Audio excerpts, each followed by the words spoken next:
ఈ సెషన్లో 2018లో జరిగినటువంటి ముఖ్యమైనటువంటి కొన్ని అపాయింట్మెంట్స్ పైన, కొన్ని నియామకాల పైన, అంటే వార్తల్లో వ్యక్తుల పైన మనం తెలుసుకుందాం. లాస్ట్ 6 monthsలో జరిగినటువంటి ముఖ్యమైన అపాయింట్మెంట్స్. మనం ఏదైనా కాంపిటీషన్ ఎగ్జామ్ మనం గమనించినట్లయితే, కాంపిటేటివ్ సంబంధించిన ఎగ్జామ్ ఏదైనా చూసినట్లయితే అపాయింట్మెంట్స్ పైన ఖచ్చితంగా 1 లేదా 2 ప్రశ్నలు ఖచ్చితంగా వస్తున్నాయి. అవి కూడా లేటెస్ట్ అపాయింట్మెంట్స్ పైన, ఈ లేటెస్ట్ నియామకాల పైన వస్తున్నాయి.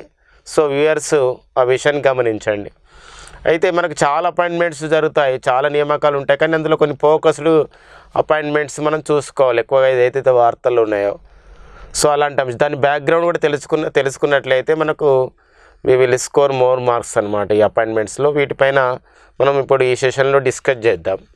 అయితే మనకి కరెంట్ అఫైర్స్ 2018లో భాగంగా మా యొక్క మరి అపాయింట్మెంట్స్ ఏమున్నాయి, ఒక ముఖ్యమైన అపాయింట్మెంట్స్లో మనకు ఏజీ అంటాం. ఏజీ అంటే ఇక్కడ అటార్నీ జనరల్ భారతదేశంలో అత్యున్నతమైనటువంటి ఒక న్యాయాధికారిని మనం అటార్నీ జనరల్గా పిలుస్తాం. మరి ప్రస్తుత భారత అటార్నీ జనరల్ ఎవరు అని చెప్పేసి అంటే అతను కేకే వేణుగోపాల్, కొట్టయన్ కటన్కోట వేణుగోపాల్. ప్రస్తుత భారత అటార్నీ జనరల్ కొట్టయన్ కటన్కోట వేణుగోపాల్, కొట్టయన్ కటన్కోట వేణుగోపాల్ అని చెప్పేసి అంటాం, కేకే వేణుగోపాల్. తర్వాత సొలిసిటర్ జనరల్ ఆఫ్ ఇండియా, అంటే భారతదేశంలో ఇతను మరొక న్యాయాధికారి, ఇతను సొలిసిటర్ జనరల్ ఆఫ్ ఇండియా అంటాం, ఎస్జిఐ సొలిసిటర్ జనరల్ ఆఫ్ ఇండియా. మరి సొలిసిటర్ జనరల్ ఆఫ్ ఇండియాగా ఇటీవల కాలంలో రజత్ కుమార్ స్థానంలో నూతనంగా నియమితులు కావడం జరిగింది. కాబట్టి ఈ అపాయింట్మెంట్ మనకి ఎగ్జామ్లో ఇంపార్టెంట్. మరి ప్రస్తుత భారత సొలిసిటర్ జనరల్ ఆఫ్ ఇండియా ఎవరు అంటే అతను తుషార్ మెహతా, భారత సొలిసిటర్ జనరల్ ఆఫ్ ఇండియాగా పిలుస్తాము, తుషార్ మెహతా. సో ఆ అపాయింట్మెంట్ మనకి ఇంపార్టెంట్. ఎవరి ప్లేస్లో ఈ అపాయింట్మెంట్ జరిగింది, solicitor general of India Tushar Mehta ఎవరి స్థానంలో నియమితులు కావడం జరిగిందంటే రంజిత్ కుమార్ స్థానంలో నియమితులు కావడం జరిగింది. తర్వాత నెక్స్ట్ మనకి మరి additional solicitor general of India, ఇటీవల కాలంలో మరి additional solicitor general of India అంటే అదనపు సొలిసిటర్ జనరల్గా ఒక మహిళ నియమితులు కావడం జరిగింది. ఆమె మనకి ఇంపార్టెంట్, ఆమె పేరు మాధవి గొరాడియా తిలాన్. సో ఈ అంశాన్ని గుర్తుపెట్టుకోవాలి వ్యూయర్స్, మాధవి గొరాడియా తిలాన్. సో ఒక అడిషనల్ సొలిసిటర్ జనరల్ ఆఫ్ ఇండియాగా ఈమెను పిలుస్తాము. అయితే మరి ఈమె ఒక మహిళగా గుర్తుపెట్టుకోవాలి. మహిళా ప్రియారిటీలు ఇలాంటి బిట్స్ అడగడానికి ఆస్కారం ఉంది. అయితే గతంలో అడిషనల్ సొలిసిటర్ జనరల్ ఆఫ్ ఇండియాగా నియమితులైన లేదా పనిచేసినటువంటి తొలి మహిళ ఎవరంటారు? గతంలో భారతదేశ అడిషనల్ సొలిసిటర్ జనరల్ ఆఫ్ ఇండియాగా నియమితులైన తొలి మహిళ ఎవరంటారు? ఆమె ఇందిరా జైసింగ్. ఆ విషయం గమనించండి, ఇందిరా జైసింగ్.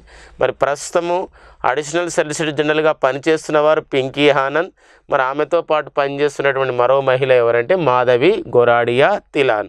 సో ఈ పదవిని చేపట్టిన 3వ మహిళగా మనం భావించాలి, మాధవి గొరాడియా తిలాన్. అలా కాకుండా ఇటీవల అడిషనల్ సొలిసిటర్ జనరల్ ఆఫ్ ఇండియాగా నియమితులైన వారు ఎవరు అని చెప్పేసి అన్నప్పుడు మాధవి గొరాడియా తిలాన్ మనం గుర్తుపెట్టుకుంటాం. అయితే భారతదేశ అడిషనల్ సొలిసిటర్ జనరల్ ఆఫ్ ఇండియాగా నియమితులైన తొలి మహిళ ఎవరంటే ఆమె పింకీ ఆనంద్. ఆమె పేరు పేరంటే ఫస్ట్ ఆమె పేరు ఇందిరా జైసింగ్, తర్వాత పింకీ ఆనంద్, తర్వాత ఇప్పుడు ఎవరు పనిచేస్తున్నారంటే మాధవి గొరాడియా తిలాన్. సో ఇలాంటి అంశం. దాంతో పాటుగా సిఏజీ అంటాం. సిఏజీ ఒక భారత ప్రభుత్వ ఖాతాలను తనిఖీ చేసే ఒక వ్యవస్థ, ఒక రాజ్యాంగబద్ధ సంస్థనే మనకు సిఏజీ అంటాం వ్యవస్థ. సిఏజీ అంటే controller and auditor general of India అంటాం, controller and auditor general of India. మరి ప్రస్తుత భారత controller and auditor general of ఇండియాగా ఎవరున్నారంటే రాజీవ్ మహర్షి. సో ఈ అపాయింట్మెంట్ కూడా ఇంపార్టెంటే. ఎందుకు ఇలాంటి అపాయింట్మెంట్స్ మనకి ఇంపార్టెంట్ అంటే వార్తల్లో ఉన్నటువంటి అపాయింట్మెంట్ రాజీవ్ మహర్షి. ఇటీవల కాలంలో ఈ రాజీవ్ మహర్షి గారు ఒక ఐక్యరాజ్య సమితి ఆడిటర్స్ ప్యానల్స్కి, ఐక్యరాజ్య సమితి ఆడిటర్ ప్యానెల్స్కి వైస్ చైర్మన్గా నియమితులు కావడం జరిగింది. అంటే యుఎన్ ప్యానెల్ అంటారంటే ఐక్యరాజ్యసమితి యునైటెడ్ నేషన్స్ ప్యానెల్. ఈ ఆడిటర్స్ ఏదైతే ఉందో అంటే ఆడిటర్స్ సంబంధించిన విషయాల్లో మరి ఆడిట్ చేసే వాళ్ళే ఆడిటర్స్ అంటారు. యునైటెడ్ నేషన్స్ ప్యానెల్ ఫర్ ఆడిటర్స్లో సంబంధించినటువంటి ఆ యుఎన్ ప్యానెల్ ఆడిటర్స్కి అతను వైస్ చైర్మన్గా నియమితులు కావడం జరిగింది. సో ఇది కొంచెం మనకి అంటే అతను అంటే మన భారత ప్రభుత్వ కాగుగా పనిచేస్తున్నాడు. దాంతోపాటుగా ఈ 2019 సంవత్సరానికి అతను ఐక్యరాజ్య సమితి ఓకేనా ఆడిటర్స్ ప్యానెల్స్ సంబంధించిన ఏదైతే కమిటీ ఉంటుందో దానికి ఓకేనా వైస్ చైర్మన్గా ఉపాధ్యక్షుడిగా నియమితులు కావడం జరిగింది రాజు మహర్షి. తర్వాత నెక్స్ట్ మనకి ఓకేనా ఇండియన్ చీఫ్ జస్టిస్ ఐసీజే అంటారు. ఇండియన్ చీఫ్ జస్టిస్ అంటే భారతదేశ సుప్రీంకోర్టుకి మరి ప్రధాన న్యాయమూర్తి అంటాం. భారతదేశ సుప్రీంకోర్టు ప్రధాన న్యాయమూర్తి వ్యూవర్స్ తెలుసు అతను జస్టిస్ రంజన్ గొగాయ్. మరి the importance of Ranjan Gogoi పైన ఖచ్చితంగా మనం డిస్కస్ చేసుకోవాలి. మరి ప్రస్తుత భారత సుప్రీంకోర్టు ప్రధాన న్యాయమూర్తి అతను మరి జస్టిస్ రంజన్ గొగాయ్ గారు. ఇతను అక్టోబర్ 3, 2018 నుండి ఇతను ఈ పదవిలో ఉన్నారు. అక్టోబర్ 3, 2018 ఈ పదవిలోకి వచ్చారు. ఇప్పుడు కొనసాగుతున్నారు రంజన్ గొగాయ్. ఇతను భారతదేశ సుప్రీంకోర్టుకు ప్రధాన న్యాయమూర్తిగా నియమితులైన ఎన్నవ వ్యక్తి అని చెప్పేసి అంటే ఇతను 46వ వ్యక్తి. భారతదేశ సుప్రీంకోర్టుకి ప్రధాన న్యాయమూర్తిగా నియమితులైనటువంటి 46వ వాడే ఎవరంటే రంజన్ గొగాయ్. అంతేకాకుండా రంజన్ గొగాయ్ యొక్క మరొక ఇంపార్టెన్స్ ఉంది my dear friends. What is that అంటే అతను మరి రంజన్ గొగాయ్ ఈశాన్య రాష్ట్రాల నుండి భారతదేశ సుప్రీంకోర్టుకు ప్రధాన న్యాయమూర్తికి పదవికి వచ్చినటువంటి తొలి వ్యక్తి ఎవరంటే రంజన్ గొగాయ్. ఈశాన్య రాష్ట్రాల నుండి భారతదేశ సుప్రీంకోర్టు ప్రధాన న్యాయమూర్తి స్థాయికి ఎదిగినటువంటి తొలి వ్యక్తి రంజన్ గొగాయ్. అంతేకాకుండా ఫ్రెండ్స్ మరొక అంశం ఉంది. ఈరోజు అస్సాం రాష్ట్రం నుండి ఓకేనా ఈ భారతదేశ సుప్రీంకోర్టు ప్రధాన న్యాయమూర్తికి వచ్చిన వ్యక్తి కూడా ఎవరంటే రంజన్ గొగాయ్. సో అలాంటి అంశం కూడా మనకి ఇంపార్టెంటే. సో నెక్స్ట్ మరి ఈ యొక్క జస్టిస్ రంజన్ గొగాయ్ తర్వాత ఇలాంటి అంశం తర్వాత మరొక అంశం మనం తెలుసుకోవాలి. ఇంటెలిజెన్స్ బ్యూరో అంటాం. మరి ఇంటెలిజెన్స్ బ్యూరో గురించి మనం మాట్లాడుకున్నట్లయితే ఈరోజు మరి ఇది భారతదేశంలో ఇది గూఢాచారం సంబంధించినటువంటి ఏదైతే భారతదేశం సంబంధించినటువంటి ఇంటెలిజెన్స్ వ్యవస్థను ఇది ప్రభుత్వానికి చెప్తూ ఉంటుంది ఏం జరుగుతుందనే విషయం. మరి ఇది ఇంటెలిజెన్స్ బ్యూరో అంటారు. విదేశాల్లో జరుగుతున్న అంశాలని భారత ప్రభుత్వానికి చెప్పేది అది రా అంటారు. ఐబీ అంటే ఇంటెలిజెన్స్ బ్యూరో, రా అంటే ఏంటంటే రీసెర్చ్ అండ్ అనాలిసిస్ వింగ్ అంటాం. మరి ఈరోజు ఇంటెలిజెన్స్ బ్యూరోకి డైరెక్టర్ ఎవరున్నారు అని చెప్పేసి అంటారు. సో ప్రజెంట్ ఐబీకి డైరెక్టర్ ఎవరున్నారంటే రాజేందర్ ఖన్నా ఐబీకి డైరెక్టర్గా ఉన్నారు. తర్వాత రా అంటారు రీసెర్చ్ అండ్ అనాలిసిస్ వింగ్. మరి దీనికి ప్రజెంట్ డైరెక్టర్ ఎవరున్నారంటే అనిల్ దష్మానా. సో ఈ అంశాలు మనం తెలుసుకోవాలి. ఐబీ రాక డైరెక్టర్గా మనకు తెలుసుకుంటాం. ఐబీ డైరెక్టర్ వచ్చేసి రాజేందర్ ఖన్నా. తర్వాత రా డైరెక్టర్ వచ్చేసి ఎవరంటే అనిల్ దష్మానా. తర్వాత ఎన్సీఆర్బీ అంటాం. ఎన్సీఆర్బీ దేశంలో నేరాల యొక్క ప్రవృత్తి ఎలా ఉంది, వివిధ రాష్ట్రాల్లో నేరాలు ఎలా ఉన్నాయి, ఎలాంటి రకాల నేరాలు ఉన్నాయి వాటిపైన ఒక రిపోర్ట్ ఇస్తుంది కేంద్ర ప్రభుత్వానికి. దాని ద్వారా నేరాల యొక్క ప్రవృత్తిని ఆపడం, నేరాల యొక్క దాని విషయాన్ని తెలుసుకొని తదనుగుణంగా చర్యలు చేపట్టడం ఒక ప్రభుత్వ విధిగా మనం భావిస్తూ ఎన్సీఆర్బీ ఆ క్రియను చేస్తుంది ఆ పనిని. ఎన్సీఆర్బీ అంటే అబ్రివేషన్ ఒకసారి చూడండి viewers, national crimes records bureau అంటారు. ఎన్సీఆర్బీ అంటే నేషనల్ క్రైమ్స్ రికార్డ్స్ బ్యూరో. మరి ఇటీవల కాలంలో ఈ ఎన్సీఆర్బీకి మరి డైరెక్టర్ జనరల్గా ఎవరు నియమితులయ్యారన్నారు. ఇతను పశ్చిమ బెంగాల్కి చెందినటువంటి ఒక ఐపీఎస్ కేడర్ అధికారి. అతను రాంపాల్ పవర్. ఈ రాంపాల్ పవర్ అనే వ్యక్తి ఒక ఎన్సీఆర్బీకి నూతనంగా డైరెక్టర్ జనరల్గా నియమితులయ్యారు. సో ఇది మనకు మన ఎక్స్పెక్టెడ్ బిట్గా మనం చెప్పవచ్చు. ఇది NCRB national crimes records bureau అంటారు, నేషనల్ క్రైమ్స్ రికార్డ్స్ బ్యూరోగా మనము గుర్తుపెట్టుకోవాలి. ప్రస్తుతం దానికి డైరెక్టర్ జనరల్ ఎవరంటే my dear friends that is Rampal power. Next మరొక పారామిలిటరీ సంస్థల్లో మనకు 2 కొత్త ఇంపార్టెంట్ అపాయింట్మెంట్స్ మనకు వచ్చాయి ఈసారి. అందులో బీఎస్ఎఫ్కి డైరెక్టర్ జనరల్గా కేకే శర్మ పనిచేసేవారు.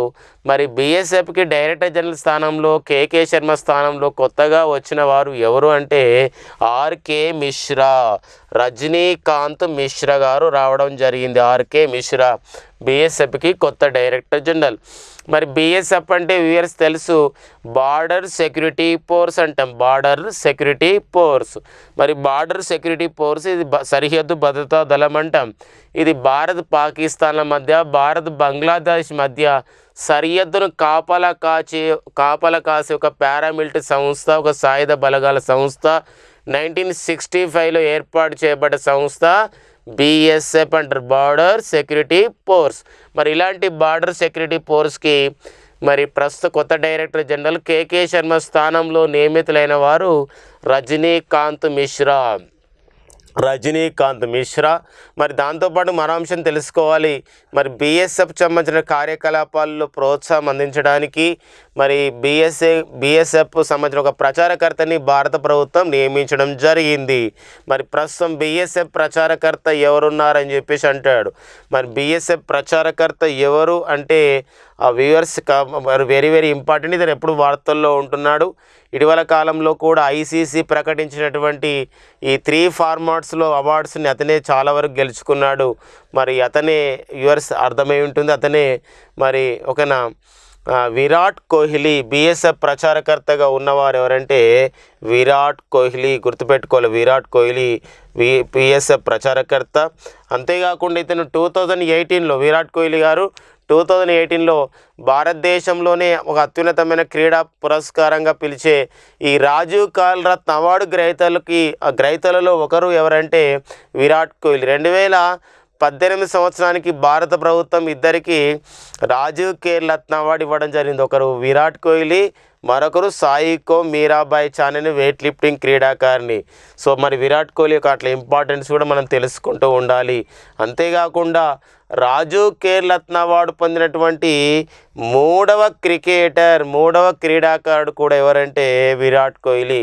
గతంలో మరి రాజీవ్ ఖేల్ రత్న అవార్డు పొందినటువంటి తొలి క్రికెట్ క్రీడాకారుడు లేదా క్రికెటర్ ఎవరు అంటే సచిన్ టెండూల్కర్. మరి సచిన్ టెండూల్కర్ తర్వాత రాజీవ్ ఖేల్ రత్న అవార్డు పొందినటువంటి రెండవ క్రికెటర్ ఎంఎస్ ధోని అయితే మరి రాజీవ్ ఖేల్ రత్న అవార్డు పొందినటువంటి మూడవ క్రికెటర్గా విరాట్ కోహ్లీ మనకు గుర్తింపు పొందుతున్నాడు. సో ఆ విషయం మనం వ్యూవర్స్ తెలుసుకోవాలి. బీఎస్ఎఫ్ అంటారు, బార్డర్ సెక్యూరిటీ ఫోర్స్ పైన అంశం. దాంతోపాటుగా మరొకటి ఉంది, మనకి కింద కనబడుతుంది, సిఆర్పిఎఫ్గా తెలుసుకుంటాం. సిఆర్పిఎఫ్ మరి వాట్ ఈజ్ సిఆర్పిఎఫ్ అంటారు, సెంట్రల్ రిజర్వ్ పోలీస్ ఫోర్స్ అంటారు. సిఆర్పిఎఫ్ అంటే సెంట్రల్ రిజర్వ్ పోలీస్ ఫోర్స్. మరి సిఆర్పిఎఫ్కి కొత్త డైరెక్టర్ జనరల్గా ఇటీవల ఎవరు నియమితులు కావడం జరిగింది అని చెప్పేసి అంటే ఇతను రాజీవ్ రాయ్ భట్నాగర్ సిఆర్పిఎఫ్కి డైరెక్టర్ జనరల్గా ఉన్నారు. అతను రాజీవ్ రాయ్ భట్నాగర్. సో ఈ అంశంకు తెలుసుకోవాలి. మరి అంతేకాకుండా రాజీవ్ రాయ్ భట్నాగర్ నేతృత్వంలో నడుస్తున్నటువంటి సిఆర్పిఎఫ్కి ఒక ప్రచారకర్తను కూడా భారత ప్రభుత్వం నియమించడం జరిగింది. మరి సిఆర్పిఎఫ్కి ప్రచారకర్త ఎవరు అని చెప్పేసి అంటే సిఆర్పిఎఫ్ ప్రచారకర్త ఎవరు అంటే ఆమె ఒక బ్యాడ్మింటన్ క్రీడాకారిణి ఆమె. సో వ్యూయర్స్కు అర్థమైపోయి ఉంటుంది, ఆమె మరి ప్రపంచ బ్యాడ్మింటన్ ఛాంపియన్షిప్ను కూడా సాధించినటువంటి ఒక తొలి భారతీయ మహిళగా ఇటీవల గుర్తింపు పొందింది. అంతేకాకుండా ఆమె 2016 ఒలింపిక్ క్రీడల్లో బ్యాడ్మింటన్ క్రీడలో ఆమె రజత పథకం సాధించింది. అంటే ఒలింపిక్ క్రీడల్లో రజత పథకం సాధించినటువంటి తొలి భారతీయ మహిళా క్రీడాకారిణిగా గుర్తింపు పొందింది. ఆమెనే పూసర్ల వెంకట సింధు, పివి సింధు. సో సిఆర్పిఎఫ్కి ప్రచారకర్త ఎవరు అంటే పివి సింధు, పూసర్ల వెంకట సింధు. సో మనకు వ్యూవర్స్ తెలుసు, మన ఆంధ్రప్రదేశ్ రాష్ట్రంలో మరి కృష్ణా జిల్లాలో ఆమె ఒక సబ్ కలెక్టర్ హోదాతో అంటే ఒక గ్రూప్ 1 హోదాతో ఉండడం జరిగింది. దాని సంబంధించిన అపాయింట్మెంట్ను కూడా ఇటీవల ఇవ్వడం జరిగింది. సో అది గుర్తుపెట్టుకోవాలి, ఆమెనే పూసర్ల వెంకట సింధు.